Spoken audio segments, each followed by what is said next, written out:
All right, welcome everybody. We are standing by just 20 minutes from now, 20 to 80 minutes from now, as it usually is, for a press briefing from Donald Trump's press secretary, Kayleigh McEnany. And actually, the best one I heard is MAGA nanny. She is the nanny for MAGA Trump, right? I kind of like that one. Donald Trump just moments ago finished up a vaccine sort of propaganda press conference in the Rose Garden. I'll tell you a little bit about that. But I want to go directly today to YouTube Super Chats as we welcome people in. And then I have a bunch of clips to play for you. I have all sorts of different things.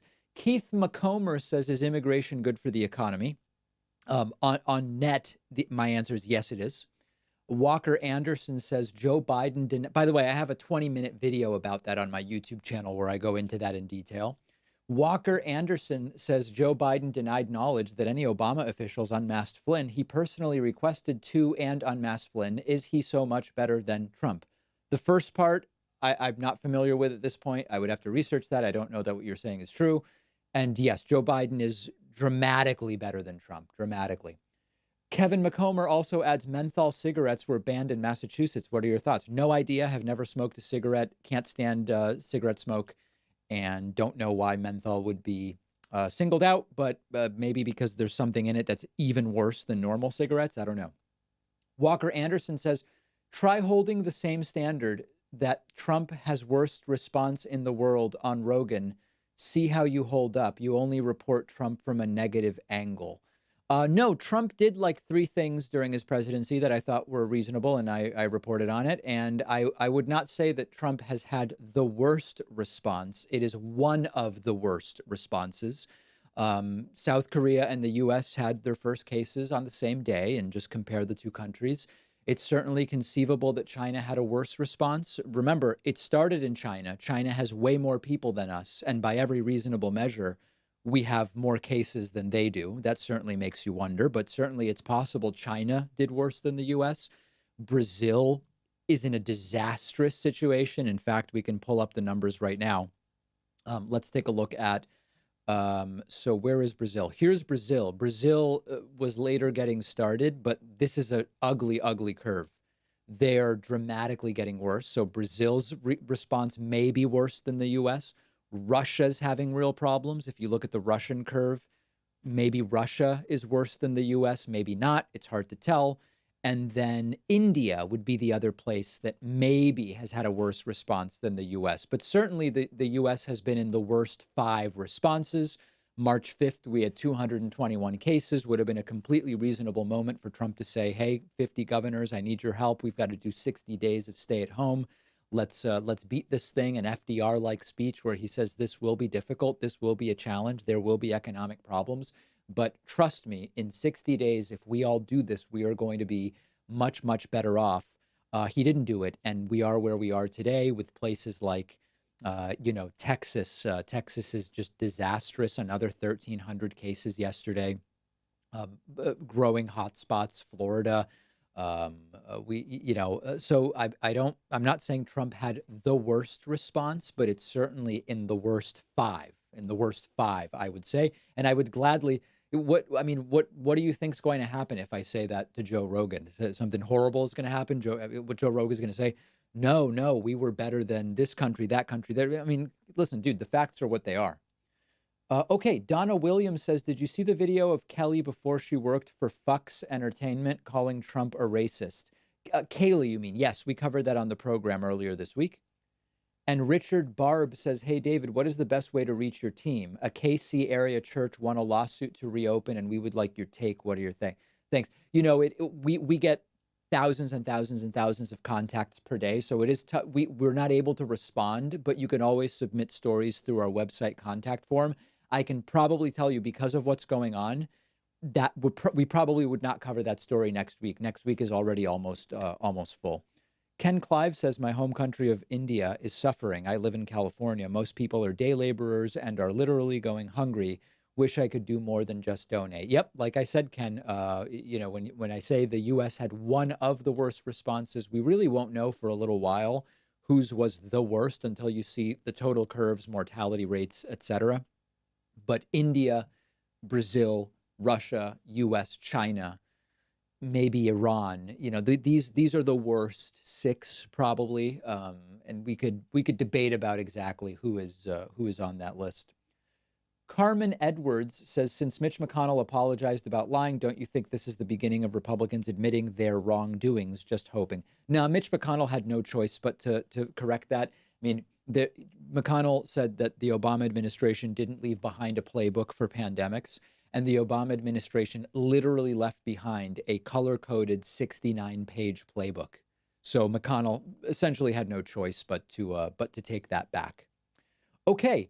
As the super chats continue to come in, let me just go over a few things with you. The global number of official cases is now about 4.5 million, with 306,000 deaths. In all likelihood, this death number is moderately undercounting the real death number. Here in the United States, we are now likely to hit 1.5 million confirmed cases, maybe today, but probably more likely tomorrow, the way the numbers have been going. And we are at 87, almost 88,000 deaths. We will be very, very soon, we will be at 90 and then subsequently 100,000. And it is absolutely horrible. We are seeing that increasingly, I should be looking at yesterday where we have complete numbers. Increasingly, so we still have the early hotspots, which have a lot of cases, but typically the numbers are on the decline. We also have new hotspots in places like Texas and Virginia. Louisiana and Pennsylvania were pretty early, but Florida is increasingly a spot. North Carolina has cases growing at a relatively rapid clip. Ohio, which early was actually pretty solid, is now starting to see more and more cases. So we'll see where we are in another 10 days. Some good news on testing over the last, let's see, 1, 2, 3, 4.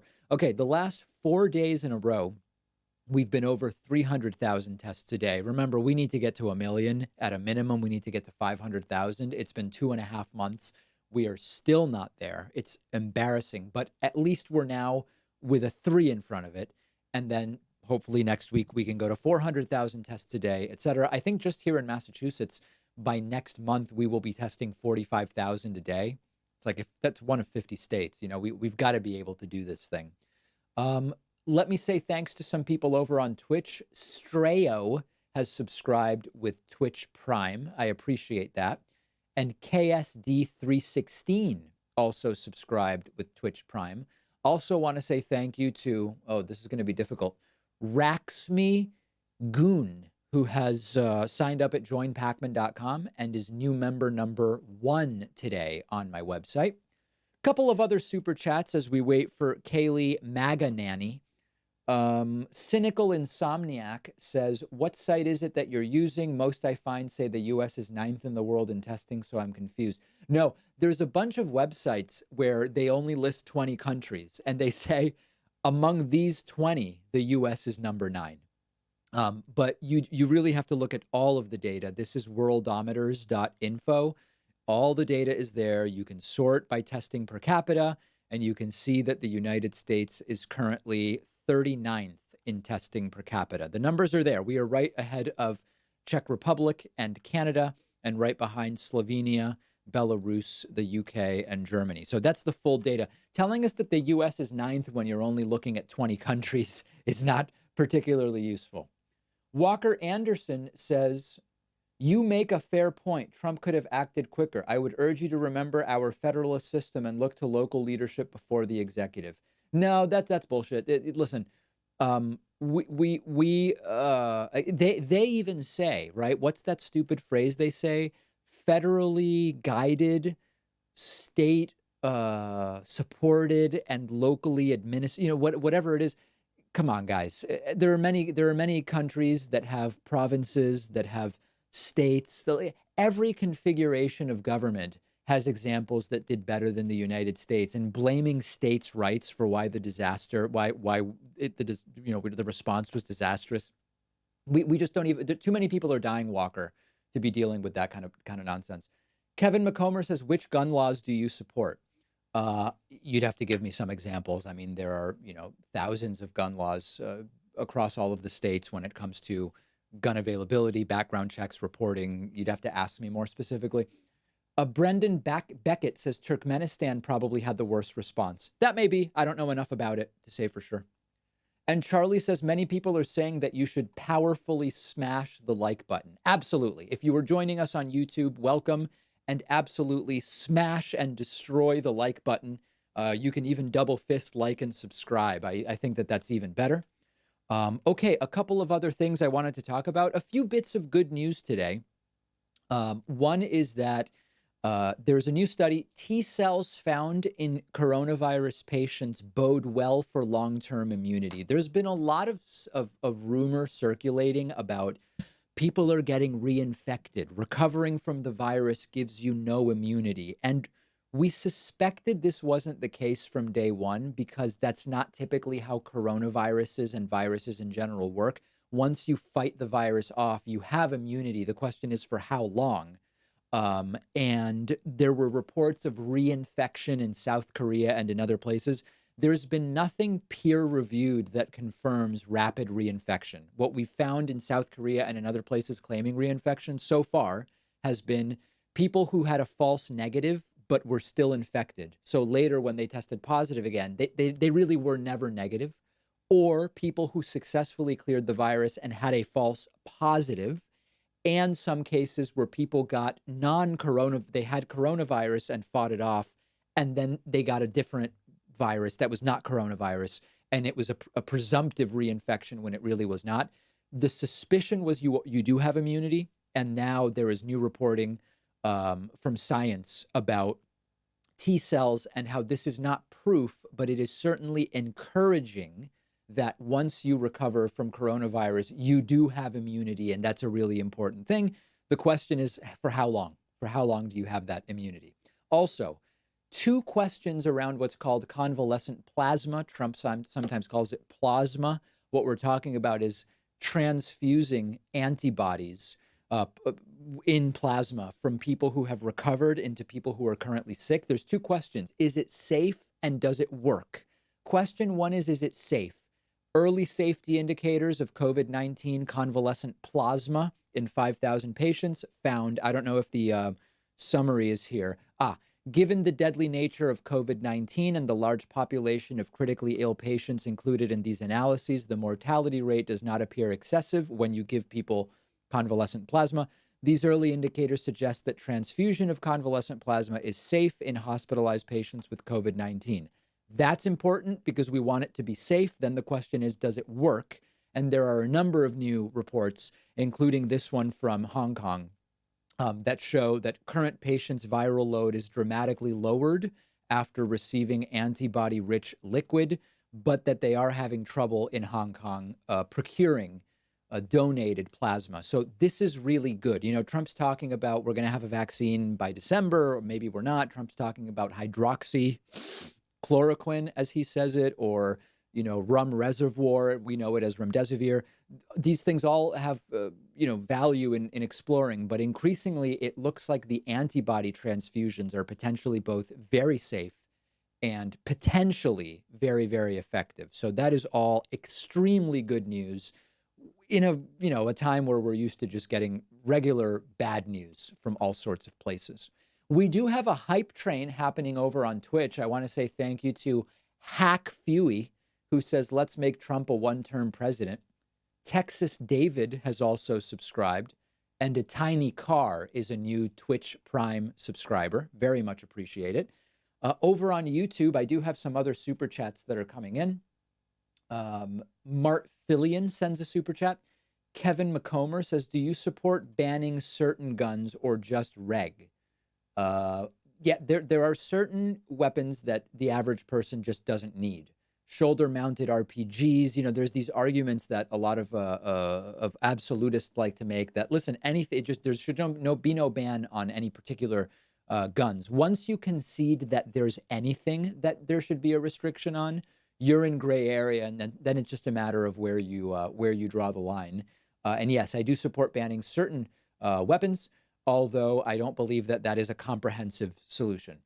Mart Fillion says, I am wondering why nobody talks about the number of people who recovered. Well, tell me what you would like to have said about that. We know most people recover. And I think that when you're talking about the death rate, you're implicitly talking about people who recover as well. Walker Anderson says, blaming local failures isn't nonsense. Cuomo said there is no human-to-human transmission. New York became the epicenter in the United States, not all Trump. I absolutely concede. The problem we have in this country with coronavirus is not exclusively the fault of Donald Trump. You're completely right. Antti Pikkarainen says Trump attacking Obama for his reaction to H1N1 is the most Orwellian thing I've heard in a while. Yeah, it's weaponized lethal ignorance. Weaponized lethal ignorance is what I would call it. Couple of other quick things. Donald Trump earlier today, we'll get to that. Donald Trump earlier today had a briefing. You will notice Dr. Fauci was wearing a mask, everybody wearing masks, but not Trump. Here is Donald Trump hilariously. There were truckers protesting, laying on the horn by the White House, and Trump could not hear Caitlin Collins from CNN, asked her to take off her mask. It was just a complete and total mess. Please. Do you mean a fully approved vaccine for everyone? Excuse me, you're gonna have to remove it. You can't hear through your. It's a comedy of errors. Approved vaccine for the entire general public, or a partially approved vaccine for emergency use? What did she say? Sorry, step near the mic. Sorry, let me repeat that now I'm closer to the mic. Do you mean a fully approved vaccine for everyone, the full public, or a partially approved vaccine with emergency use? No, we're looking for a full vaccine. And then later, Trump is insisting that the truckers are protesting in favor of Trump. Can you imagine? Let's go to the White House and bring our complaints to the White House, but not because we're going to protest in favor of Trump at the White. Listen to this explanation from Trump. Equipment. And you hear that outside, that beautiful sound. Those are truckers that are with us all the way. They're protesting in favor of President Trump as opposed to against. There's hundreds of trucks out there. And that's the sign of love, not the sign of your typical protest. So I want to thank our... This protest is different. Every other protest, you go to what you are protesting against. Here, the protesters showed up to protest in favor of Donald Trump. Okay. Great truckers. They like me and I like them. We're working on something together. Yep. But we have the mightiest, and they'll be helping us with this, by the way, speaking of truckers. Yep, they're going to be big with the vaccine. I mean, I guess they will be shipping the vaccine, and that I love truckers, but, Trump seemingly a little confused about what's going on there. Let's see if we have any sense of when this might all get started today. I guess we don't really know. Let's see if C-SPAN has any feed going at this point in time that we might be able to jump on. Not yet. If at any point any network goes live in the room, it looks like it may have been pushed back an additional half hour. That's not clear, but we will soon know about that. Okay, let me say thank you to ALAC for subscribing with Twitch Prime. I also want to say thank you to Nolan for subscribing at Tier 1 over on Twitch, which I very, very much appreciate. Super chats continue to come in if you want to. If you're watching on YouTube and you would like me to address a question or comment from you, and it'll pop up in the lower left of the screen, you can submit it via super chat on YouTube. Let's see here. Mart Fillion. Oh, no, hold on. I skipped somebody. Brendan Beckett says Turkmenistan banned mentioning the virus at all. Okay, I don't know anything about that, but if that's true, that's wild. Mart Fillion says it would put a more positive angle to the story. Oh, talking about recoveries would do... Well, listen, I don't know that we need to make coronavirus an artificially positive story. It's pretty damn negative. Madeline Welsh sends a super chat. Lance Smith says, did you hear Elon Musk tell Rogan that they are crediting unrelated deaths to COVID-19? For example, getting hit by a bus is a COVID-19 death, according to Musk, and he was not kidding. I've seen no evidence of that whatsoever. But I'm willing to have my mind changed. Nora Baca says, no matter the death counts, Trump's lemmings will follow him off the China's fault cliff. He'll never take responsibility as it reveals his inadequacy. Oh, yeah, listen, Trump is not going to take any responsibility for anything up through and including after the November election. Our goal is to remove Trump in November and let him continue to deny responsibility as he has 3 months to be a lame duck before he leaves the White House, and then an adult can take over. What else can we... He's never going to admit that he's to blame for anything, and there's not much we can do about that. That's just what Trump will never, ever, ever, ever, ever take responsibility, period. Speaking of November, a friend of the show, Bill Scher, recently tweeted about Real Clear Politics, Biden leads in some important states. Now, let me explain why this is so important. This really weird CNN poll came out recently, which I found very, very misleading. And what the CNN poll said was overall, in a bunch of different toss-up states, Trump is ahead by, I think it was 7. I don't have the poll in front of me, but it was something like, if you combine all of these states, now what's crazy is these are states with different populations. If you combine all of them, Trump's ahead by 7 in all of these states. It's like, well, hold on. How's the math being done on that? When you looked in more detail at this same poll, it was a poll of like 600 people across a bunch of different states with different populations.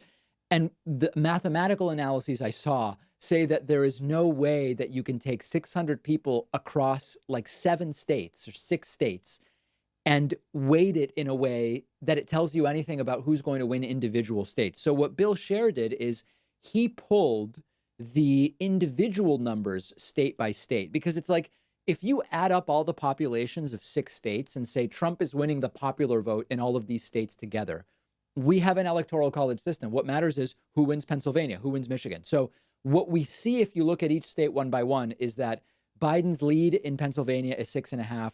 The lead in Michigan is 5.5. The lead in Arizona is 4.4. The lead in Florida is 3.3. The lead in Wisconsin is 2.7. And Biden is losing by 1 in North Carolina. These states have different populations. So if I just like mash it all together with a few voters from each state, it's a worthless analysis, quite frankly. Now, does this mean that Biden is going to win these states? Or of course not. Of course not. But the point is, this poll that the right is just bragging about, Trump winning by 7 in these 6 states, it doesn't even pass the sniff test for how we do polling. It doesn't make any sense whatsoever. Along these lines, if we look at Real Clear Politics, just the latest polls, there are some very interesting signals here. One is Biden +6 in Florida. Now, listen, I don't know anything about Florida Atlantic University polls, and I don't care about Florida Atlantic University polls. This is just one poll, and on average, Biden's up 3 in Florida. What I do know is if Biden wins by 3 full points in Florida, or 4 or 5 or 6, it's over in November. I mean, there is almost no path to victory for Trump if Biden wins by 6 in Florida. Do I think Biden's going to win by 6 in Florida? No, I don't. No, I don't. But the fact that there's even a poll saying that right now is certainly interesting. In North Carolina, Trump is now +3. There's been a lot of people talking about Biden could win North Carolina. I would find that difficult. I would find it very difficult for Biden to win North Carolina. I think it will go to Trump. You also see that Tillis, the incumbent senator, is now back up by 1 there. And we are going to be watching that race very closely, because if Democrats are going to take control of the Senate, North Carolina is going to be an important part. The gubernatorial race, you have the Democrat up 15 in North Carolina. New Jersey, no surprise, Biden is up very, very big. CNN has Biden +5 nationally, Biden +4 on economist YouGov. Wisconsin has Biden up 3. Ohio from Emerson says Trump is up 3. Texas has Trump up 6. California has Biden up 30. And no surprise here in Massachusetts, Biden up 34 or 28, depending on which poll you look at. So increasingly interesting data. And listen, people can come to me with where did our Fox News feed go? Oh, here it is. I almost lost it. People can come to me with the 2016 polls were wrong. And again, I would say the 2016 polls were right. That the national polls said Hillary would win by 3. I think she won by, 2.6 or something, 2.4. The national polls were right. Of course, it doesn't matter. You need to win electorally. And so I don't have any particular distrust of the polls. You've got to include good polls in your sample, take an average. It will give you a pretty good idea, but it is just too early to know who's actually going to get out and vote. If you look at my interview from a few weeks ago with Rachel Bidekoffer, she has a perspective. She's a political scientist, that it's less about individual voters saying, I'm going to go out and vote for Biden or go out and vote for Trump. It's more about, do people already on the left go vote at all? Do people already on the right go vote at all? That makes sense to me as a sort of general perspective. Let me say thank you to Hayden Bear. Hayden Bear is today's second new member at joinpacman.com. Very much appreciate it. Also, big thank you to Shisa Lion Dog for the support over on Twitch. All right, let's get to some super chats. I've missed a few as they've been coming in, but let me scroll back up. Let's see here. Okay, Kevin McComer says, should we ban AR-15 and why? Yeah, I mean, listen, it should probably be banned. I don't pretend that that's the solution to the gun violence problem. The overwhelming number of gun homicides are happening with handguns. But if you ask me, is there a real reason why individuals need AR-15 style rifles? I don't believe so. I don't believe so. But it just, if you say my policy for guns is we ban AR-15s, you're not dealing with a whole bunch of different issues. Marika says, could you talk about Biden's foreign policy on your show? Yes. So we did Biden versus Trump on economics, healthcare, and what else? We did one other this week. I'm planning to do foreign policy next week. Jacob Ratner says, if Joe Biden wins, what are the chances Trump refuses to leave or calls the election rigged and incites violence? So these are three different questions. If Joe Biden wins, what are the chances Trump says it was rigged? Very high, very, very high. What are the chances Trump incites violence? I think it will result in violence from Trumpists, but Trump won't openly incite it. And number three, what are the odds Trump refuses to leave? He will not succeed in refusing to leave. I think people can put that out of their minds. Trump will leave if he loses.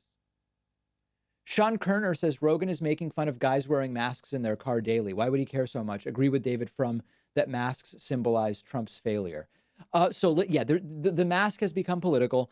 I know that the argument about masks in cars is if you were out somewhere and you picked up vegetables, which somebody else may have touched or whatever, and then you get in the car and you pull the mask off, that's when you might put the germs from someone else's hands touching avocados into your mouth, and then what's the point? So why not just leave it on? I take my mask off when I get in the car, and then I immediately sanitize. I have hand sanitizer in my car. I think that I don't care about people wearing masks in their cars. It's perfectly fine. It doesn't bother me. I'm not doing it. I think that if we had people who just behaved more normally, we wouldn't need to be talking about masks outside. Outdoor transmission is almost zero. But I get why you have governors saying you might want to wear a mask outside also if you can't stay away from people, because people are just idiots, essentially, and don't understand what a high likelihood or low likelihood contagion situation is. But from what report I read, I'm going from memory, so don't hold me to the exact numbers. Something like 90% of contagion is happening at home with other people who live at home that have it, in indoor office spaces, public transit, and large gatherings. That's 90%. The other 10% is overwhelmingly happening during periods of time where you are indoors elsewhere. So like it could be at a grocery store, although if you're working at the grocery store, it's very different than if you're in the grocery store for 10 minutes. And then almost no contagion is happening outside. Now, when people are mass gathering at hiking trails in California, that obviously is a different situation. But in any case, everybody should do what they are comfortable with and follow the guidelines. Masks in the car, I don't care about. Doesn't bother me if people wear them. Kamala Reichert says, I'm confused on the time. Trump said today they were working on a vaccine January 11th. Sorry if I missed something.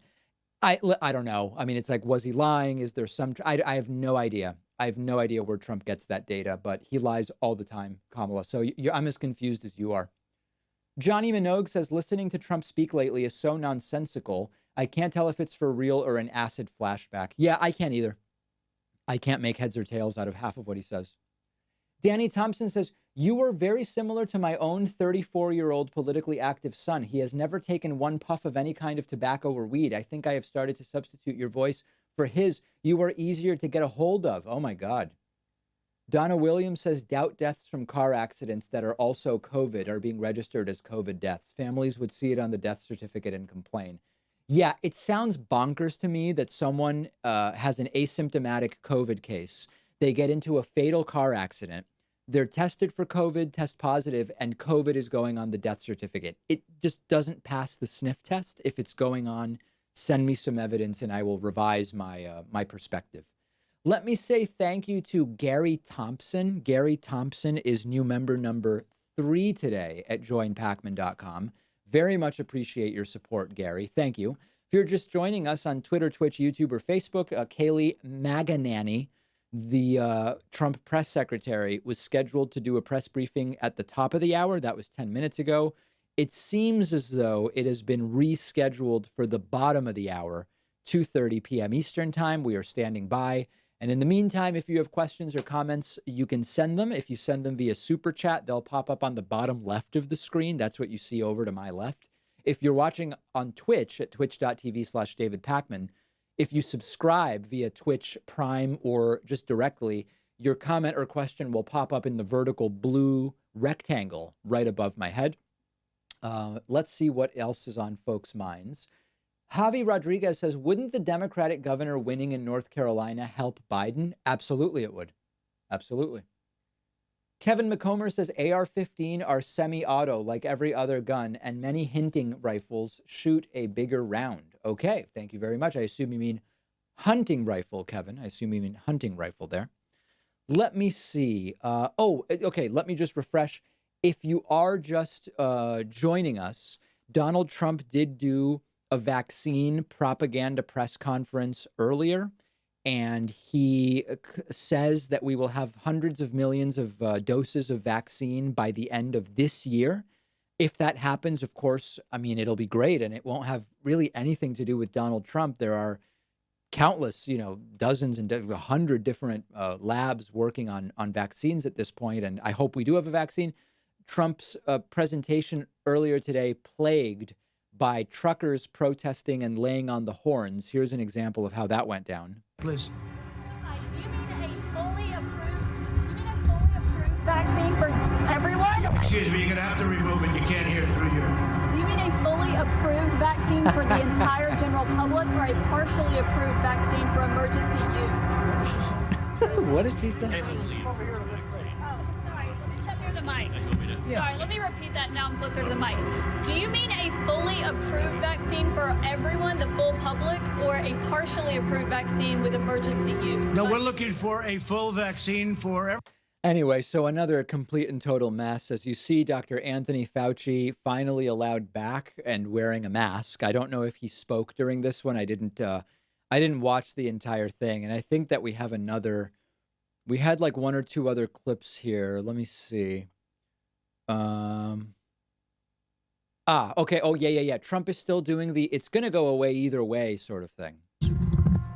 Yeah, go ahead. Mr. President, you said no vaccine or no vaccine, we're back. What did you mean by that? We think we're going to have a vaccine in the pretty near future, and if we do, we're going to really be a big step ahead, and if we don't, we're going to be like so many other cases where you had a problem come in, it'll go away at some point, it'll go away. It may flare up and it may not flare up. We'll have to see what happens, but if it does flare up, we're going to put out the fire. Right. And we'll put it out quickly and efficiently. We've learned a lot. Steve, do you have a question?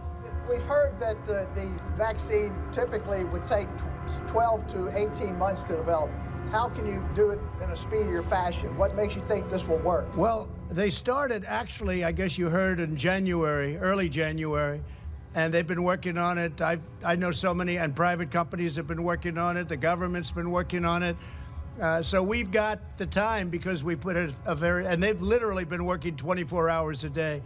So we've got the time, and we hope to be able to do something by the end of the year. So understand that there's not really an answer there about how are you compressing the time. Like, I guess he's saying people are working 24 hours a day, but it's like the real question is which step is being skipped or compressed, right? Because there are certain, you've got to sequence the virus and then develop a prototype vaccine, and then you've got to do safety testing, often testing on monkeys, and then you do efficacy testing and you track people. So the question that I would like to see asked is, which phase is being shortened? And really, we know the answer to that. Anthony Fauci has said that what you could potentially do is, if you would normally follow people for a year to see if the immunity lasts a year, if you know that it's working for 6 months of immunity, at month 7, you could say, hey, we're going to do emergency use. Like, this one's safe and it does 6 months of immunity.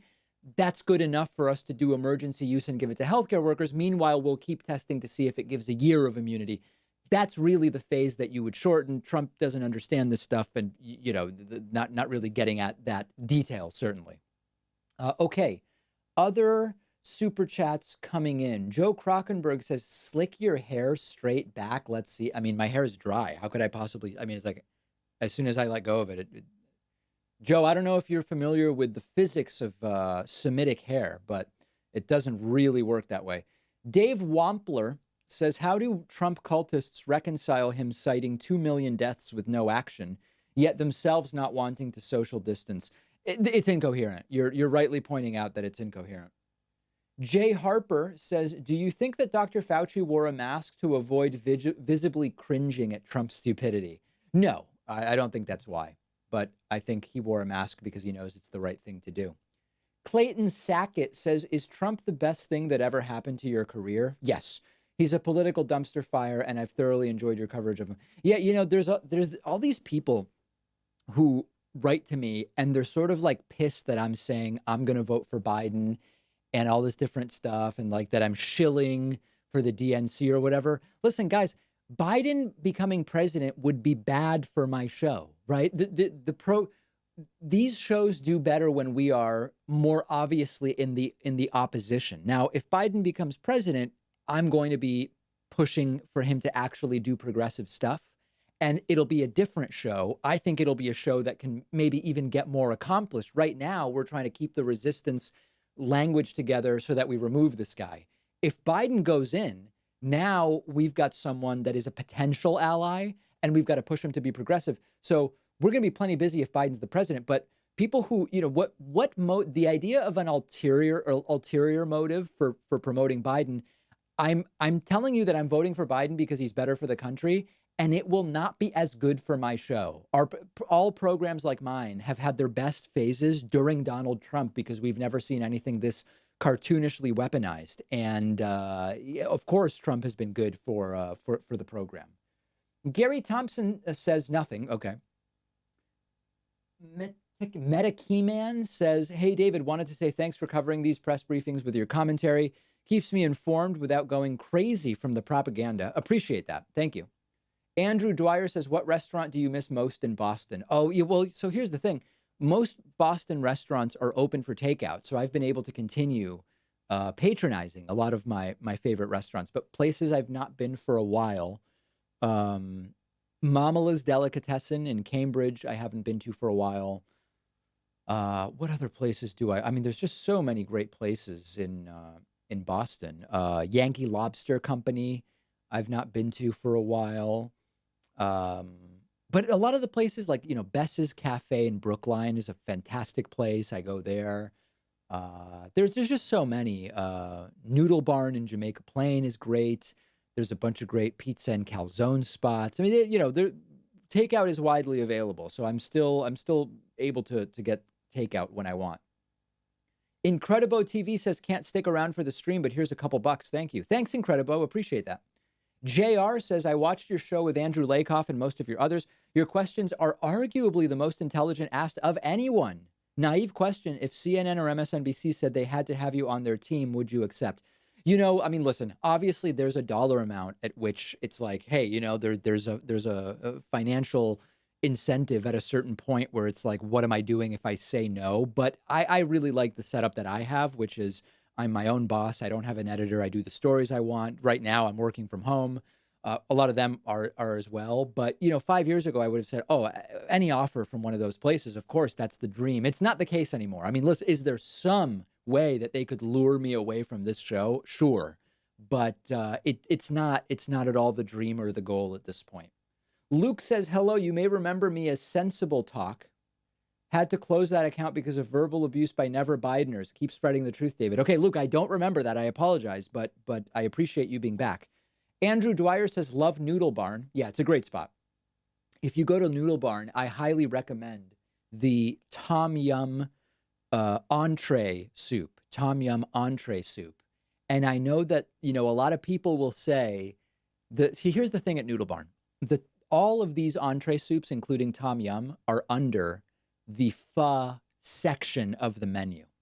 And as many of you know, with pho, typically you get the accoutrements, which include a lime. It includes a sort of spicy chili sauce. It includes sprouts as well as Thai basil, which you rip up and you throw this stuff on. Now, I know that you typically don't put that stuff on a tom yum soup. I understand that. It's only with it because it's under the pho section of the menu. But I just throw the sprouts on. I don't care. And every time my girlfriend's like, that's meant for pho. That's not meant for tom. I don't care. I love the Thai basil. I love the sprouts. It's all going on, my friends. It's all going on. Joe Krockenberg says, I didn't mean right now. I mean as a style to try it out since it's so long now. How do you think this turns out in 2 weeks for places like Florida? Oh, okay. So I think Florida is going to be in rough shape in 2 weeks. Your point is well taken. I actually have been slicking my hair back now because it's so long when I get out of the shower. But by the time it dries, this is what happens. And I have to tell you, I'm not totally displeased with it. I think it's working for me at this point in time.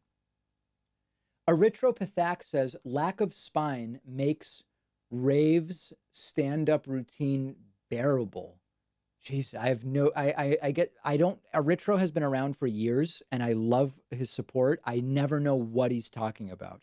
Oh, Rave Dubin, I get it. Oh, let me reinterpret. Lack of spine makes Dave Rubin's stand-up routine unbearable. Okay, cool.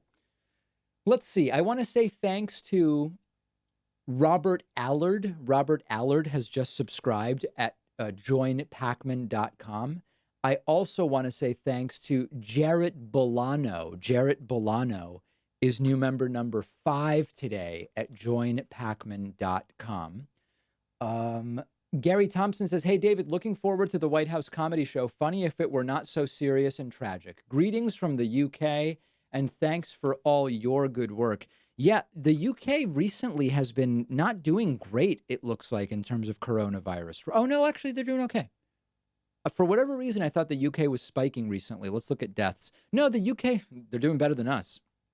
I spoke too soon, and I take it back. Yes, greetings from the UK. I was in London in December. Love London. Also went to Oxford, and it was very, very enjoyable. Really, really, London's great. London's great.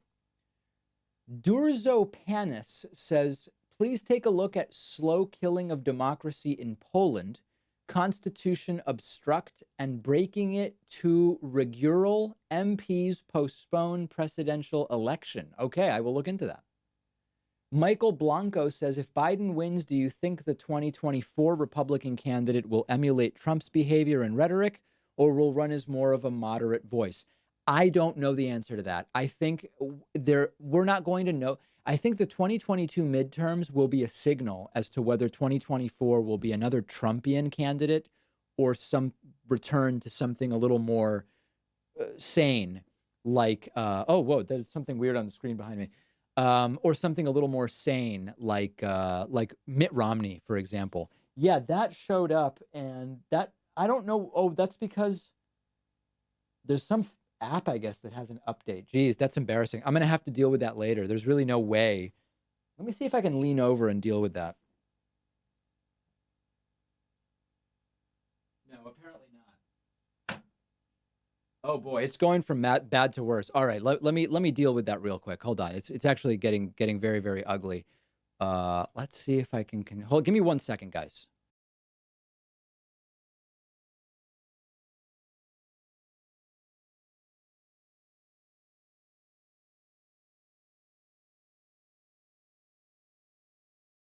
Okay, very good. We are back on. It got my screen got hacked. How embarrassing is that? That was crazy. Okay, let's go next to Alex Stevenson, who says, when are we getting our next chess tournament? Yeah, I have promised a chess tournament, and we should do it soon. I would tentatively say, let's see if we can figure it out right now. There's a lot going on this coming week. Let me see. I would potentially do it on Tuesday night. Tuesday night might work for the chess tournament. We'll see. I'll keep everybody posted. We'll announce it over the weekend if it is indeed going to happen. We should be just a few minutes from the start of the rescheduled Kayleigh McEnany press briefing today, Donald Trump's latest press secretary. Her press briefings have traditionally started 40 minutes late and lasted between 20 and 25 minutes, often ending in a rage quit after a nasty question is asked. So we'll see how today's goes. I assume she'll have a page about vaccines, which was the topic of Donald Trump's Rose Garden briefing earlier today, and we will see how it all goes. Danny Thompson says a few extra bucks for being able to laugh at technical difficulties. Thank you. Bob Allard says, David, I unsubscribed and resubscribed without the discount. Thanks for all you do. Appreciate it. Chad Lightning says, favorite pizza spot? I loved Regina's when I visited. I've never been to Regina's in Boston. My favorite pizza spots are probably, so I really like A4 Pizza in Cambridge. They've got tremendous pizza. Excellent, excellent pizza. In Jamaica Plain, I like Rizzo's and JP House of Pizza and Real Deal. All have good pizza in Jamaica Plain. In Brookline, because I'm not sure in Brookline would, but there's so many good pizza spots in Boston. There really are. Joe Krockenberg says, I voted for Bernie, but you've talked me into voting for Joe Biden with your video the other day. I live in Florida and have gotten others to agree. Love it, Joe. And to be clear, I'm not evangelizing people do anything that's not in line with their values, right? What I'm saying is, if you do not want Trump to become reelected, then make sure that your actions are in line with that. And if you'd rather say, screw it, I want to punish Biden or punish the DNC or punish America or whatever, because it's not Bernie or whatever, so I actually prefer it to be Trump. Hey, that's great. If those are your values, then vote your values. I just don't want the posturing about people who say Trump's a disaster, but what about Tara Reade? But what about Biden being a centrist or this or that? Like, just own it, right? Just say, I'd rather Trump than Biden, either for their policy perspectives or because you have an accelerationist point of view. I've explained what that means. Just own it, right? I'm not going to go out and evangelize. If those are your values, then if you prefer Trump to Biden, then you should be acting in accordance with that. Great, right? Just do it. Just don't do the posturing, right? Just say it straight up, and I'm much more respectful of that. Matthias Germany says, isn't Trump a result of the U.S. two-party democracy? Yes, and I mean, you'd have to say more about in what way you mean that. Zach Bushman says, where do you think the Supreme Court will land on Trump's taxes? Hoping they'll compel Deutsche Bank to release them, but I'm not optimistic. I'm like 55. They will say they've got to be released. 45%, they will not. That's where I am right now. And that does not, that's basically like flipping a coin. It's almost like flipping a coin. Okay, let me say thank you over on Twitch to a few people. Skizmage has subscribed with Twitch Prime. Justin D. Winters has cheered. And Bennett362 has also subscribed with Twitch Prime. Very much appreciated. Let me take 1 minute and 1 minute only to remind you that everything we do here, the daily broadcast show, the clips, the streams, the chess tournaments, all this different stuff, it's all made possible by people who just grab a membership on my website, okay? All these other ways to support the show, they're great, but all these big companies are taking slices off of the support. When you go to joinpacman.com, you get a membership. We pay only 2.9% to swipe credit and debit cards. We get the rest, okay? It's the most direct way to support us.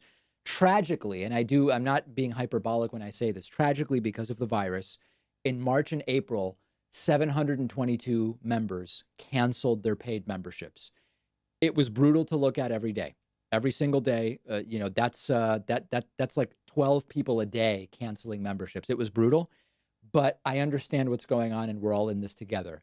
If you are okay financially and you value what we do every day, all of the content, consider grabbing a membership at joinpacman.com. With the coupon code right there, 2020 now, it's $2 a month, literally $2 a month. If you pay for the entire year, it's only $1.80 a month, $1.83, something like that. And I will thank everybody who gets a membership. We're at 5. Our goal is 25. I think we can do it, and everybody gets a thank you from me. We used to actually have problems when I would mention it on stream. The website would crash because the website was underpowered. But we've added additional elements of cloud hosting, and now the website doesn't crash when people try to sign up. It's a beautiful thing, and I welcome all of those signups. And with peace and love, we may get to 25 new members today. All right, let's see here. Corey Keene says, can you please wish my brother Sean a happy birthday? Absolutely. Happy birthday, Sean. Hope you're having a good birthday. Carlos Alayo has sent a super chat. G. Bradbury says the UK paid £20 million for hydroxychloroquine, just another Trump scam that will have profited some of his donors, no doubt. Imagine the cost worldwide. I don't know about that, but I'm interested in looking into that. Junie McGraw says, do you think it would be easier to bring manufacturing jobs back to the States or install a UBI system? So they're really not, they're not related in a one or the other way. Bringing manufacturing jobs back to the U.S. has one set of challenges. Putting in a UBI system has another set of challenges that's mostly political challenges. And we'd have to think through it in a little bit of a different way. Panzer Grenny says, great show, David. Keep on the good work. We're counting on the sanity of the U.S. elections. Greetings from Germany. Listen, counting on sanity from the United States is a risk. It's a risk. Green Lover says, I want to have DNB rave in the gardens of the White House. DNB. Okay. Drum and bass. Is that what that is?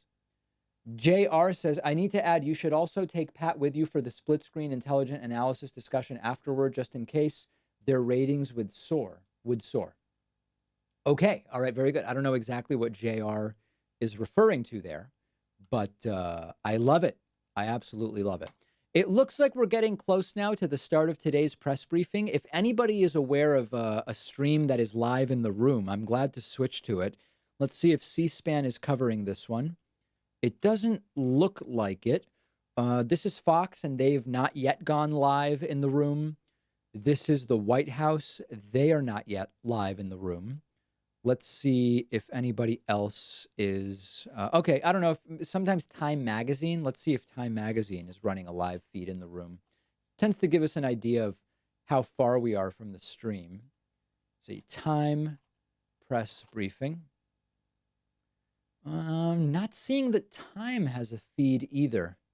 All right, well, in any case, if anybody can let me know if you come across a live feed that's in the press briefing room, I will gladly switch to it.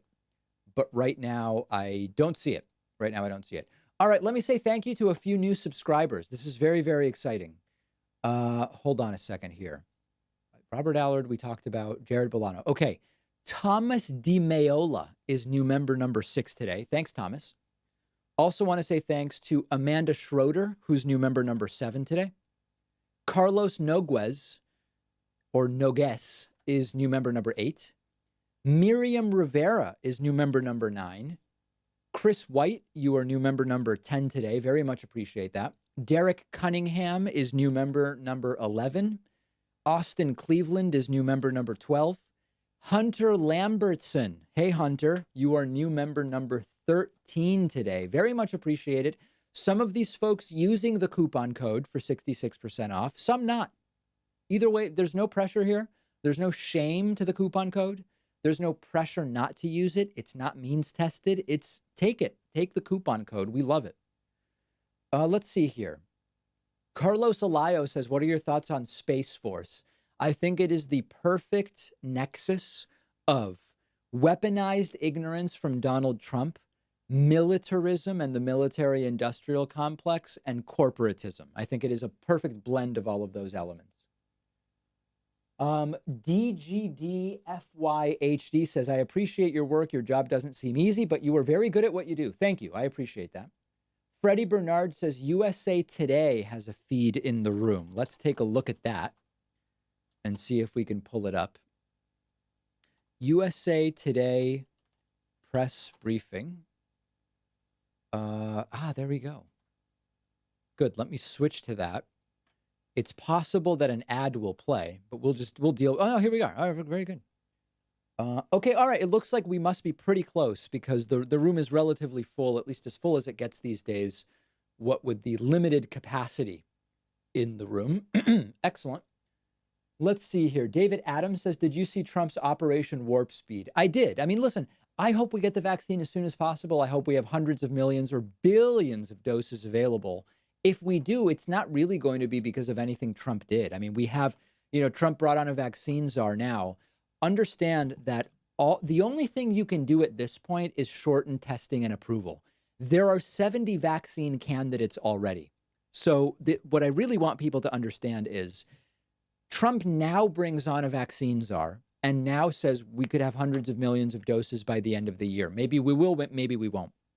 But the vaccines that are likely to be the ones that, even with emergency use authorizations and shortened testing periods, are going to be the ones available at the end of the year, are ones that have been in development already, right? So if it's, Oxford University developed, that has nothing to do with Trump. Trump might say to his FDA, absolutely short circuit the testing and approval phase and just let's get it out there. Okay. But new vaccines that have not yet even been started are not going to be the ones available at the end of the year. It's going to be the ones that are well underway. And Trump, of course, will take credit for it, no doubt. But we have to remember that it won't really be because of anything he did. Nick Shaper has subscribed on YouTube. So has Kitty Ewing. Wagner Rock says, what is the coupon code? The coupon code is right there. The coupon code is in blue text, and it is 2020 now, 2020 NOW, and it saves you 66%. Couple other people I want to thank. Ian Malik. Ian Malik is new member number 14 today. Billy Tarasevic or Tarasevic is new member number 15 today. Vanessa Hendricks is new member number 16 on my website. Thanks, Vanessa. And Terry Holyfield is new member number 17 today, as we are standing by for the start of today's press briefing. Thank you so much. Really, really do appreciate people who are appreciating the live streams and grabbing those memberships. Also want to say a quick thank you to Arcan9 for the Twitch subscription at twitch.tv/David Pakman. Very much appreciate that. And what else did I have here to get caught up on? I think that was it. Yeah, I think we're caught up. Excellent. People are asking why didn't I stream the Trump fiasco earlier? I didn't stream Trump's thing earlier because, quite frankly, I was just busy. And now I'm not. So now I'm streaming. Let's see what other clips Aaron had from it. That was yesterday. Okay, so here's the big promise, by the way, from Mark. This was the big vaccine promise that was made. Well, thank you, Mr. President, for your leadership of this bold and historic initiative. The Department of Defense is very excited and committed to working closely with our partners at HHS, across the government, and in the private sector to accomplish the mission we have been given. Winning matters, and we will deliver, by the end of this year, a vaccine at scale to treat the American people and our partners abroad. You know, the Department of Defense has been in this fight since day one, going back to January. We've stayed ahead of the curve every step of the way. And today, on America's... So obviously those are complete and total lies. But listen, if publicly making the prediction of a vaccine at scale by the end of the year encourages them to help get it done, I'm all for it, guys. I don't care who finds the vaccine, as long as it's safe and effective. That's what I care about. And let's do it. I mean, let's do it. It seems difficult to guarantee hundreds of millions of doses by the end of the year, but let's see them do it. Derek Cunningham says, if capitalism is the perfect economy for everyone versus socialism versus communism, why is it that every 15 years U.S. taxpayers or government bails out corporations when it all goes wrong? That's right. That's a feature of unregulated capitalism and the way, or under-regulated capitalism. The way to mitigate that is with the policies of social democracy, where there are still phases, right? But they are smoothed out. Now, you're probably limiting the peaks a tiny bit, but the really important thing is the damage done by the drops are far more damaging than the damage done by the peaks may not be quite as high. And that's really the underlying concept of social democracy. Thanks to Joel Balmer for subscribing on YouTube. Matt Chavez says, in order to get the true death toll amid the pandemic, Should we do the math by total population or confirmed cases? Can you do a video, please? Thanks. Well, so the death rate per capita is based on the total population. So your question, there's just different metrics. The case fatality rate is the number of people die from confirmed cases. The infection fatality rate is the percentage of people die from the presumed total cases, which you're estimating, admittedly. Each metric serves a different purpose. Okay, let me say thank you to a very special Twitch viewer, Dr. Dong Strong. Dr. Dong Strong, very exciting, subscribing with Twitch. I also want to say thank you to Aiden O'Malley, who's new member number 18 today. Dave Perry is new member number 19 today. Joel Adams is new member number 20. Mantrushka Von Twizzle is new member number 21. I love that. Robert Beers is new member number 22. And I also want to say thanks to Lance Kogan, new member number 23, and Beryl DeCoste, number 24. As we get started with the press briefing, let's go over to the White House feed here. It is a little bit behind, but I find it to be a better feed. And I think that this is going to position us very, very strongly for the start of the press briefing. Let's take a look.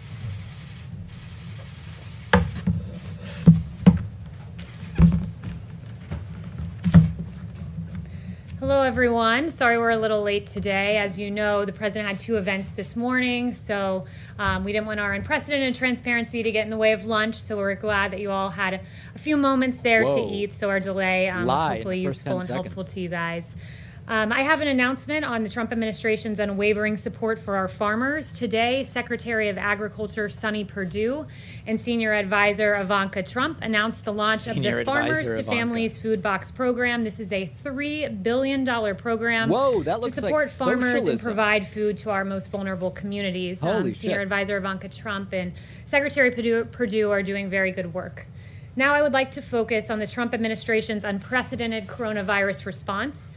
Some have erroneously suggested that the Trump administration threw out the pandemic response playbook left by the Obama-Biden administration. We found it. It's in what the critics failed to note, however, is that this thin packet of paper was replaced by two detailed, robust pandemic response reports commissioned by the Trump administration. Which did nothing to actually stop the spread. I'll hand over to my assistant, Lindy, for these two pandemic response plans.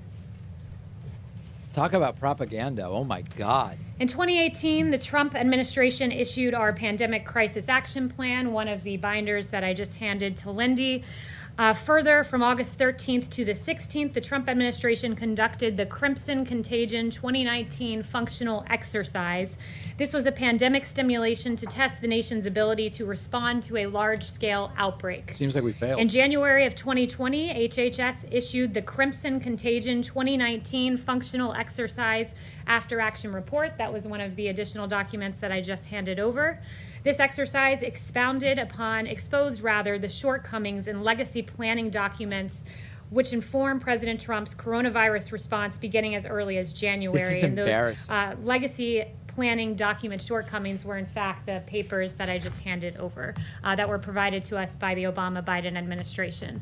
For example, President Trump's Crimson After Action report highlighted that the Obama-era policy directive from November 2016, quote, and I'm quoting from the document, does not provide the requisite mechanisms or processes to effectively lead the coordination of the federal government's response.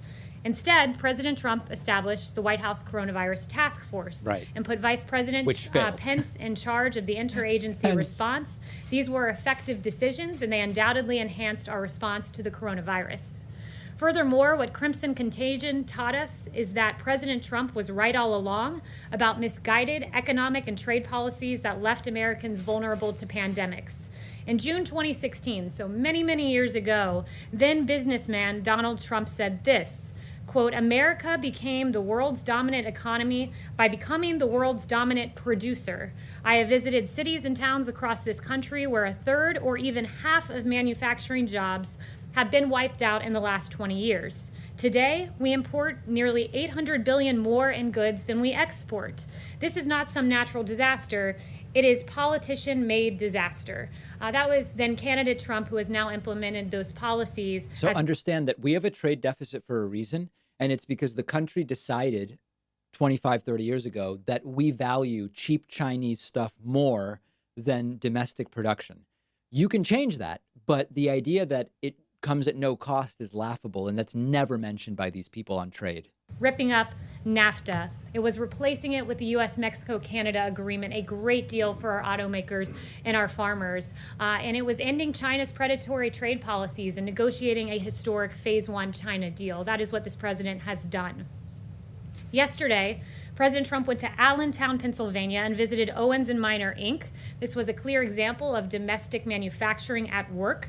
You saw this administration taking action to restructure and secure our stockpile of medical supplies. President Trump released a plan to restructure the Strategic National Stockpile yesterday, and he signed an executive order providing the authority to ensure America is producing critical goods necessary to build up our strategic stockpiles.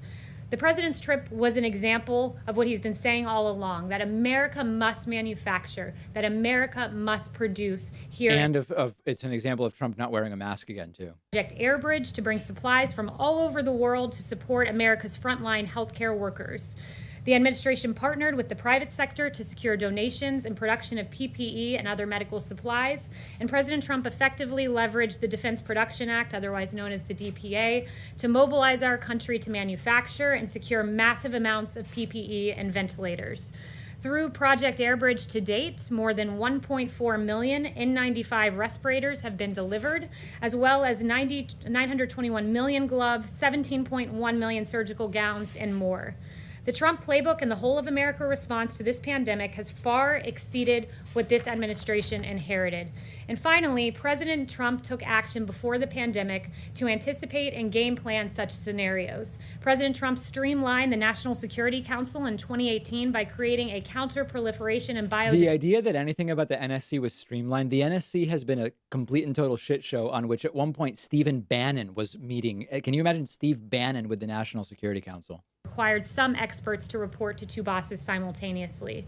In short, the NSC retained the same number of experts focused on biological threats that the Obama administration had, but honed them in and focused them more and housed them in a more coherent structure and with a more senior leader. I'd also note that this directorate, which exists today, is the same office that critics allege to this day that President Trump eliminated. I hope in your reporting you are now able to debunk this claim. Remember, Trump bragged about disbanding the pandemic response team. Now she's using semantics to talk about something totally different. Incidents, including pandemics.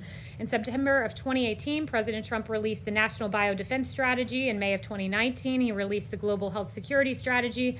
And in September of 2019, he signed an EO to modernize influenza vaccines.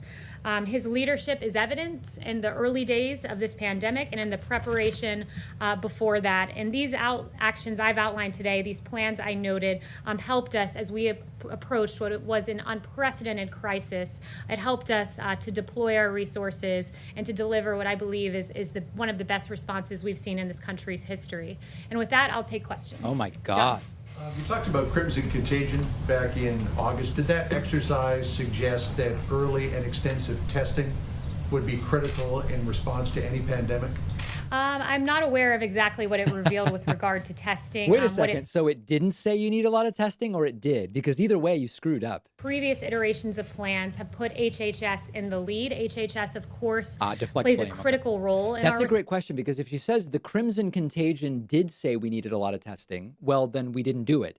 If the crimson contagion did not say we need a lot of testing, then it wasn't a very good guide, because clearly we did need a lot of testing. Good question, no answer. President leading this. We need the White House at the helm, coordinating agencies, and that valuable piece of advice that we garnered from the exercise was able to be deployed in real time. So it was a valuable exercise that we did in August of 2019. And going forward, will early and extensive testing now be among the recommendations that are put into any future plans? So we have not outlined a future plan just yet. We're still operating off of the one that was issued fairly recently in January of 2020. I think it's safe to say that, we've learned a lot as we've moved forward and navigated this pandemic. And navigated the deploying of more than 90 million and 95 respirators, 1 billion gloves, this really historic response. I think we've Wait, now learned it's 1 billion glue? Wasn't that some much smaller number yesterday? incredible, innovative private sector in this country, and to have a businessman at the helm and President Trump who was able to coordinate that was very effective, and I think will become the playbook for dealing with future pandemics. No. Caitlin? It'll be the playbook for what to avoid. So you replaced the Obama playbook with these two you say that you've developed. Is it in there that testing needs to be increased as soon as this is happening? And what about personal protective equipment? Look, personal protective equipment is very important, and I'm proud of what this administration has done, and I'm very glad that you asked about that. Let me go to my PPE stats. Numbers for you today. Here we go. I actually shortchanged just a little bit there. 92.7 million and 95 masks, 133.7 million surgical masks, 22.4 million surgical gowns, 10.5 million face shields, and almost 1 billion gloves. And as you saw at Owens and Minor, our domestic manufacturing has been deployed in this country in a way it never has been before since at least World War II, and will become the future playbook, I believe, for future administrations in navigating a pandemic response. But sorry, so does it say in that playbook that personal protective gear should be increased, the production of it, as soon as a pandemic is underway, as with coronavirus? What it says is this, that, look, we need personal protective equipment, and what did this administration do? How We about gave you it. show us those binders, Kayleigh? One of these, I believe, is public.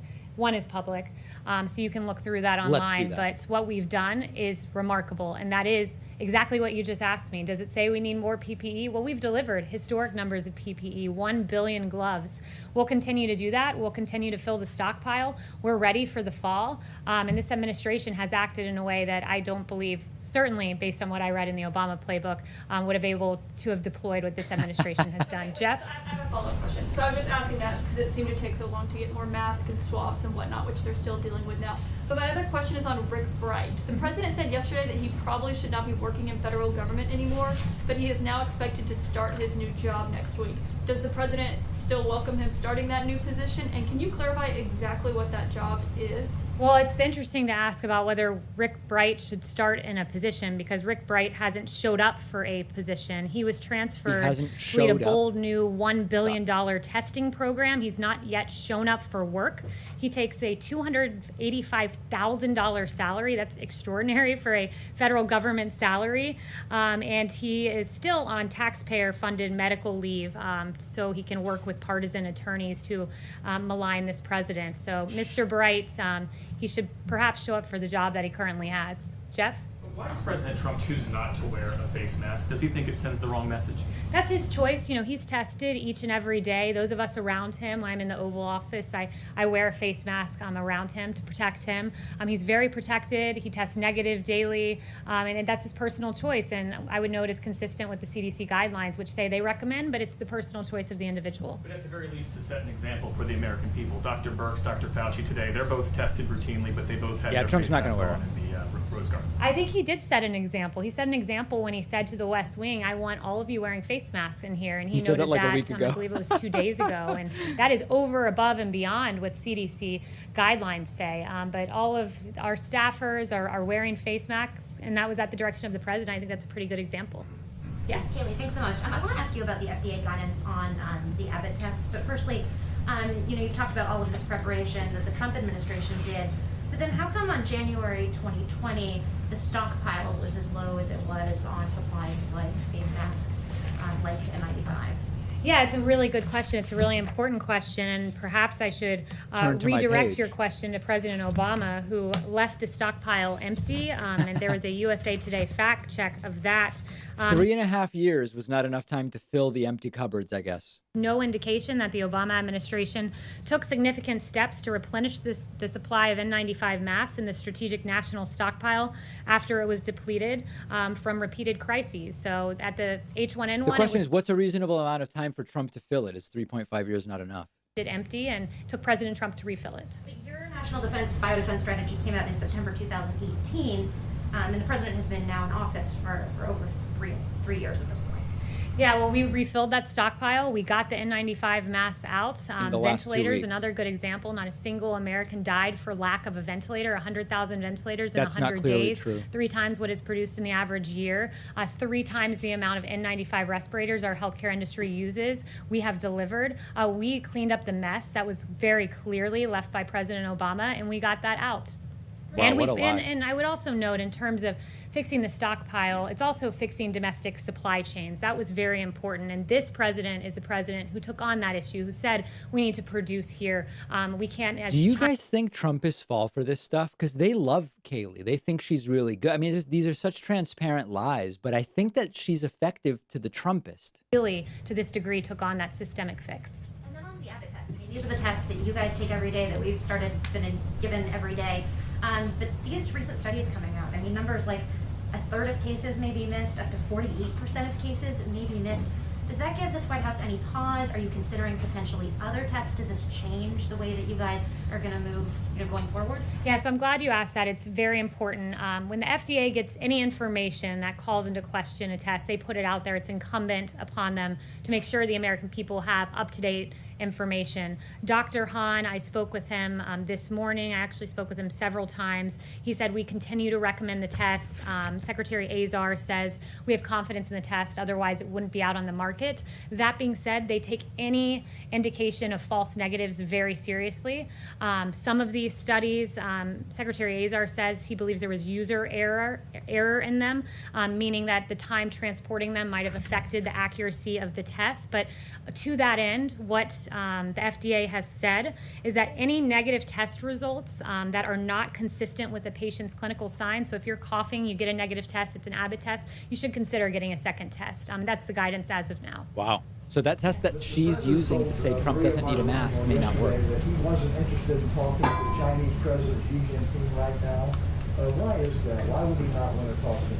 He's very frustrated with China, and I'll leave it to the president as to when he does resume speaking with the Chinese leader. But look, China slow-walked this. I've shared with you guys before on human-to-human transmission. It was really important that the world knew of that aspect of the disease, but that information was slow-walked through the WHO. The genetic sequencing, likewise, was not given until a professor in Shanghai did so on his own. The president now has she's just mumbling and repeatedly stumbling. noted that, why are they letting flights out of China but not into China?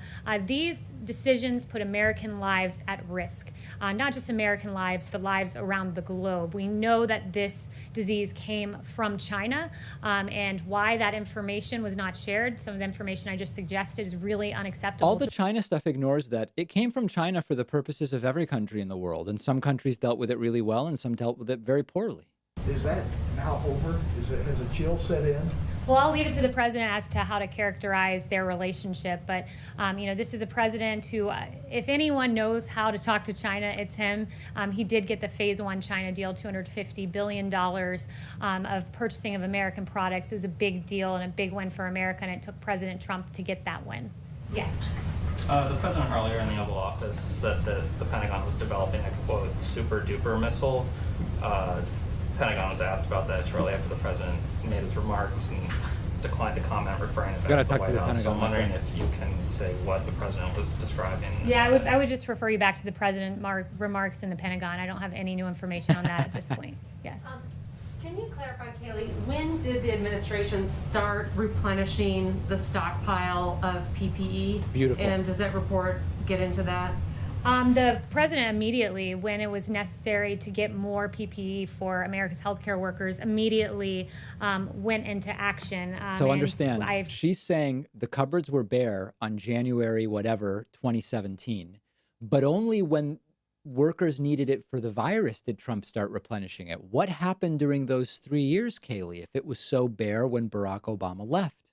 Regarding PPE and trying to replenish that? I did talk to Secretary Azar a little bit about this yesterday, and one of the things Secretary Azar said to me is, when we got to the federal government, we were on the brink of, we were in very hostile confrontations with several powers because of the Obama administration's foreign policy, and there were real bioterrorism threats, and that was the immediate threat that the administration focused on in terms of the stockpile. And immediately when it became clear a pandemic was the concern over bioterrorism. Right. She means 2 months ago. Quickly as humanly possible, right. And filled the empty cupboards. So remember, 3 years they didn't fill the empty cupboards. February, March, they start to fill them. Understand that that's what she's saying. This administration's effort was on the stockpile, that we've shipped 766 ventilators overseas to our partners because no one here has died for the lack of a ventilator. So we've done so well and overperformed so much. We can say that we've committed over 15,000 ventilators to 40 countries by the end of July, because that is American ingenuity. That is the government of President Trump, and that is the unprecedented partnership of this government and the private sector. Yes. Switching gears for just a moment, also in his interview with Maria Bartiromo the other day, the president suggested that people should be jailed for what he said earlier in the week was a very obvious crime. You're an attorney and the president's spokesperson. Perhaps you could lay out the elements of this crime. What crime was committed and in what way? I assume you're referring to the Obama administration and the unmasking and... When the president calls Obamagate, what is it? What are the elements of that crime? Yeah, I'm really glad you asked, because there hasn't been a lot of journalistic curiosity on this front, and I'm very glad that you asked this question. Look, there were a number of questions raised by the actions of the Obama administration. The Steele dossier, funded by the Democratic National Committee, the opposition political party to the president, was used to attain FISA warrants to listen in on conversations of people within the Trump campaign.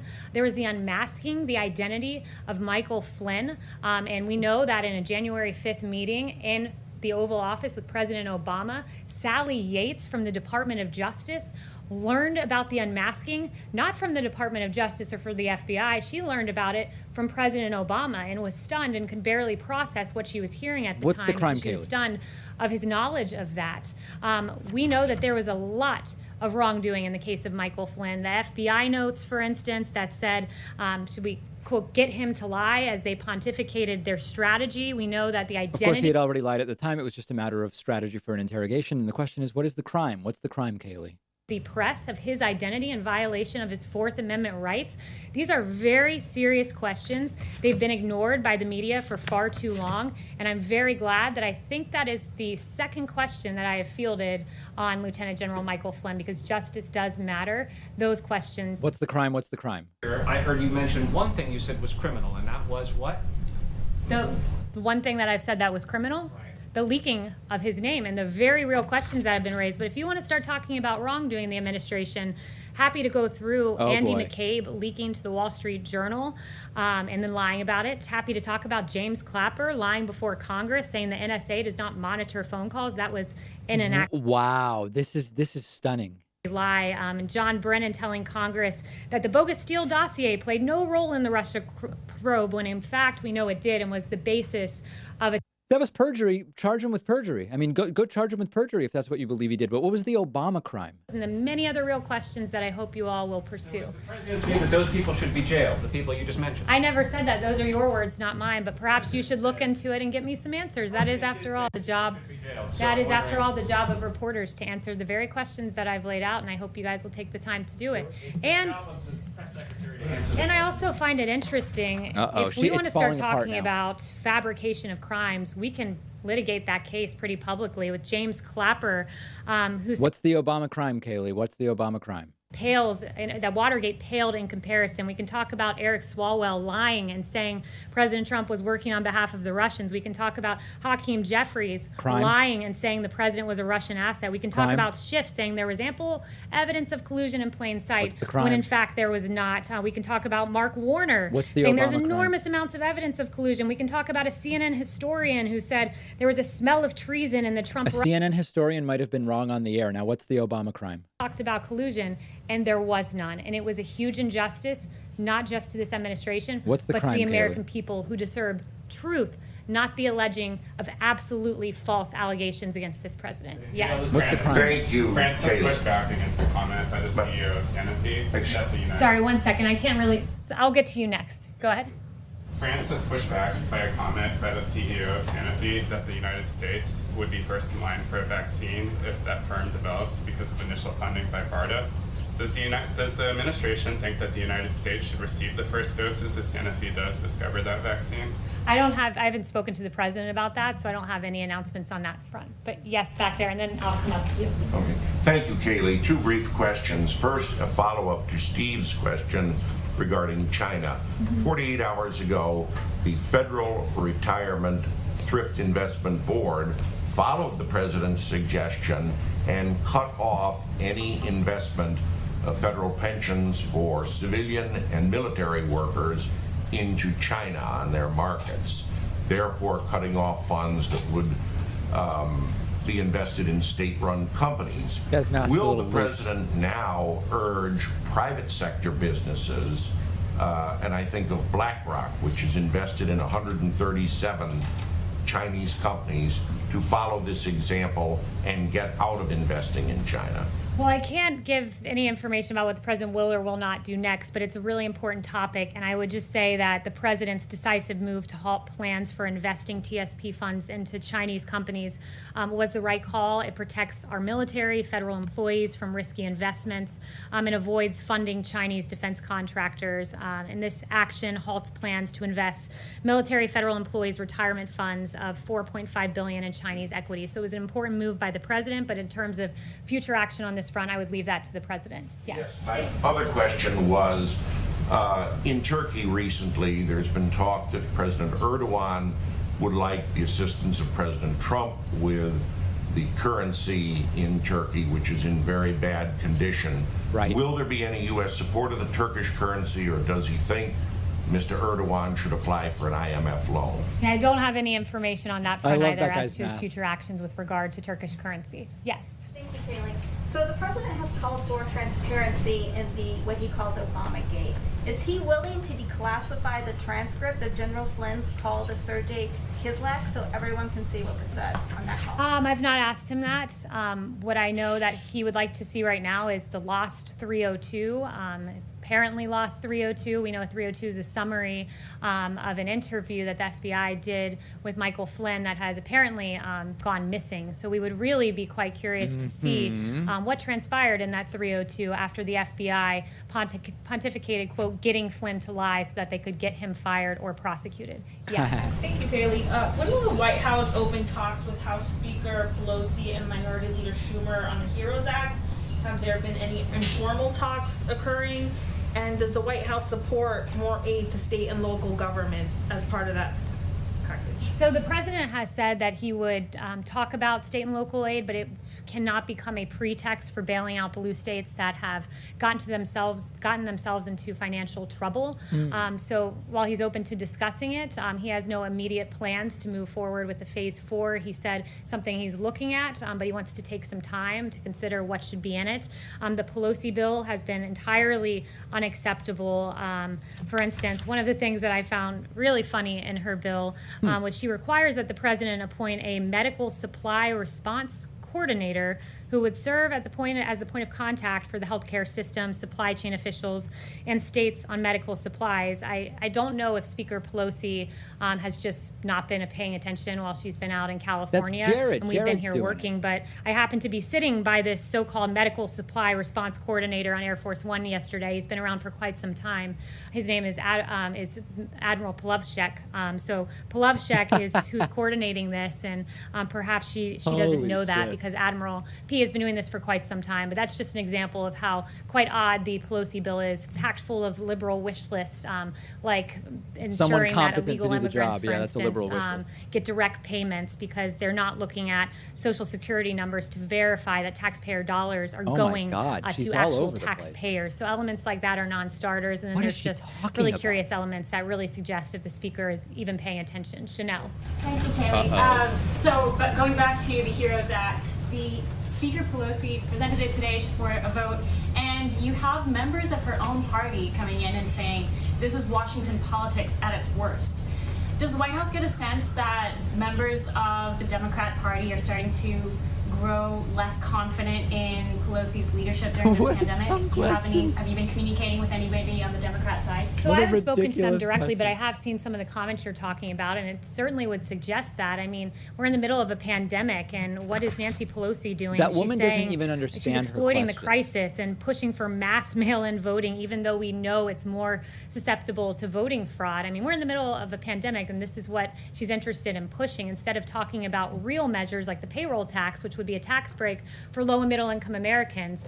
She's interested in removing the threshold for state and local tax deductions, which would essentially be a huge win for billionaires in California and New York. So it's really interesting right now that you have the party that says they're for working Americans saying, let's remove the state and local tax threshold so that millionaires and billionaires get big payouts in states like California and New York. And you have the Republican Party and the party of President Trump saying, let's lower the payroll tax so that low-income Americans who pay more payroll taxes. Yes, and underfund Social Security and Medicare through the end of the year is what she won't mention about that proposal. Can I ask a question about Obama's stockpile? Was there at any point any knowledge that when the transition between the Obama administration into the Trump administration, did anybody from the Obama team brief the Trump administration about the depletion of the national stockpile? At one point, the PPE masks went down to below 2%, what the national need was.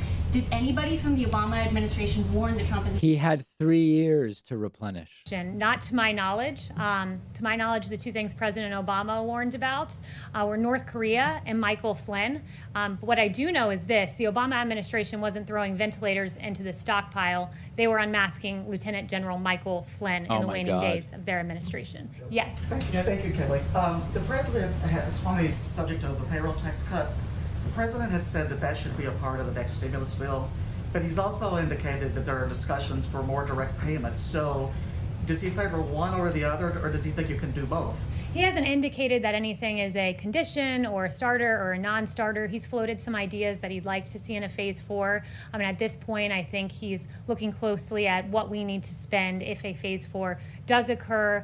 These are taxpayer dollars. He wants to move forward wisely, but I haven't heard of any particular thing being a condition, a starter, or a non-starter, other than the fact that the so-called HEROES Act is certainly a non-starter. Yes.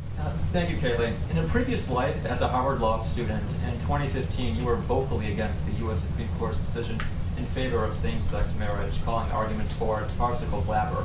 Do you think that's consistent with the president's views? Look, I'm not up here to give my personal views on anything. What I'd say is that I'm very proud of this administration, which has been fair and equitable and just to all Americans and open to all Americans, as he should be. I think our views are entirely consistent, and I'm not up here to give my views on a Supreme Court case from many years ago. Yes. Consistent when the president said that he's fine with the decision and considers the matter settled. I stand behind the president. I stand behind his views. I'm here to represent the president and not to pontificate about Supreme Court cases from long ago. Yes. President Trump Supreme Court case. I want to get in really quickly. Just to follow up, there's any day now there's going to be another decision from the Supreme Court related to LGBTQ rights on whether federal civil rights law covers LGBTQ people. Is the administration doing any sort of contingency planning for that decision? Look, I'm not going to get ahead of the Supreme Court or give a Supreme Court case projection or outcome. It's not my position to do that, so I have no information for you on that at this time. Yes. President Trump has just tweeted that U.S. is going to donate ventilators to India. Do you know how many numbers of ventilators U.S. is donating to India? I don't know that, but the president just extolled our great relationship with India. Right. India has been a great partner to us for quite some time, and I'm encouraged to hear about the ventilators to India. It's one of the several countries I noted that will be getting ventilators because this president has done so well on ventilators, 100,000 in 100 days, that we are able to repurpose them and send them around the world. And John. Recently, Pew Research Center said that most of the Indian Americans tend to vote for the Democrats. Since President has made an outreach to the Indian Americans community the last 4 years. I didn't hear the first part of your question. Can you just say that again? Research survey has recently come out with a report which says that most of the Indian Americans mostly vote for the Democrats, not the Republicans. Do you agree with the assessment? Look, that would be a question for the campaign, so I'd refer you to the campaign on that Pew poll. Yes. The president has said before, Kayleigh, that he would like to see 100 million doses of a viable vaccine by the fall, then 300 million by January. Today, he didn't mention 100 million by the fall, but he did mention hopefully getting a vaccine by the new year. Is he tempering expectations of what might be possible? No, I don't Is he think so, still John. hoping for 100 million doses by the fall? No, this president is not tempering expectations. In fact, I think we should be very encouraged about what we heard today from Dr. Salawi, that the early data from clinical trials for coronavirus vaccine data makes him confident that we will have a vaccine by the end of 2020. Operation Warp Speed is a great new innovative operation that I think It's hard to even take that name seriously. Dr. Salawi said in short order. In consultation, he's doing this, of course, with the four-star General Perna is his name. And it's going to be a great effort. And I think by the fall, we will see one, as has been predicted. This president wants to see one processed as fast as humanly possible. And I would note that he got us into phase 1 clinical trial faster than Dr. Fauci had ever. Trump didn't do anything on that. Understand, Trump did nothing on that. The president has really put the fire under the private sector and under the FDA to get 92 emergency use authorizations for testing, get to phase 1 clinical trial faster than ever before. And we can thank President Trump for being at the helm of all of this. We actually Thank you all. I think I got like 2 questions from each of you. So I enjoyed speaking with you all. Have a great weekend. And I like your pink blazer, Caitlin. Thank you. Can you just tell us when Infections at the Oh White my House. God. Tell us when those positive tests. What a complete and total mess. Wow. I mean, just these are getting more and more dystopian, and the degree of dishonesty and the farcical nature of these is crazy.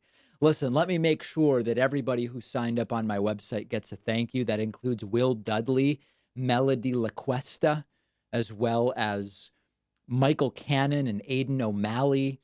Huge thank you to Dave Perry and Joel Adams. Really appreciate everybody's support at joinpacman.com. We have sort of heard it all at this point. And for me, so, let's focus in just on one really big area of deception here. On the one hand, Trump insists the cupboards were bare because of Barack Obama. When Kayleigh is really asked, well, when did Trump start replenishing PPE? She says as soon as it was clear a pandemic was what we were going to have to deal with. Obama left in January 2017. Trump claims he learned about the pandemic in a serious manner in January of 2020, February of 2020. That's admitting that for 3 years, the cupboards were not replenished. Why not? How did Trump, the manager-in-chief and the genius business person, wait 3 years before he started replenishing that cupboard? It doesn't make sense. It doesn't make sense, and it is just another one of these lies. Thank you for joining me. I'll be back with another stream, I'm sure, and clips publishing all throughout the weekend. Appreciate everybody joining me on Twitter, Twitch, YouTube, and Facebook. See you soon.